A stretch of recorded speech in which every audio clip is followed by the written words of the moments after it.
Hapadang ke jingmi ki kenrum kenram ha kabaya day bag jing bampat yo ki samla puli ka post matric scholarship for scheduled tribe students Jones nam arja arpulai arja pusau wat hadian bau menteri rangba ka jelau kodrat ki sangma ulapen benapat ba bala pelat ya ka nadu ka arfu artrik leber arja pusan na kaliang ka office trekam u commissioner but secretary ka sarkar jelau u Vijay Kumar Mantri ha ka arpulai trik yoyong arja arpusan kala pha ka Kyrwoh jing penbena halor ka tay ka Bynta kat kum ke Kyrwoh ke bala pha la ong bana pedang ki khat lai hajar nyau spa khat khandai ngot ki samla ki bampat yo ek scholarship khat wei hajar praspa sanpu prangot ki la dap ban pen bet pen biang ya ki kot kisla bat ki la dap ban pha cheki bang badai pech ha ka ban na kalyang ka tanat kala bo jing kerpat na kini ki bang ban pen kroy ya ke jing pen poi ya ka pisa syakini ki samla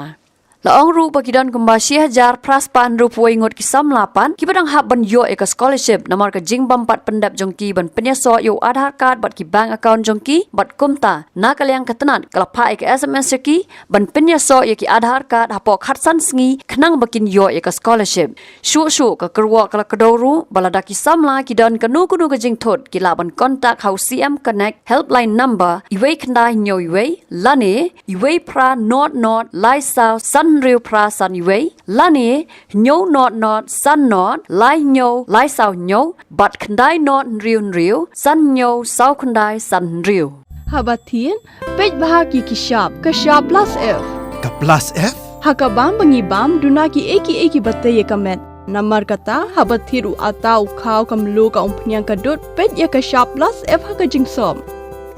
Yaki nutrient kumki vitamin bat ka ayan la icon diat bada ka bathau bha kam khta ka dur jing ki mar bam ka jing mat lani ka rukom shed yaki balehi banai kita ka don ka we ka jing mentoy ba kongsan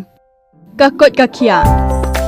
ka nutrition ba kham bha ka jing im ba kham bha pendon kam daki mar bam modon ka sharp plus f menta ka sngi lawan ra shapi lingba ko office jong commissionerate of food safety Meghalaya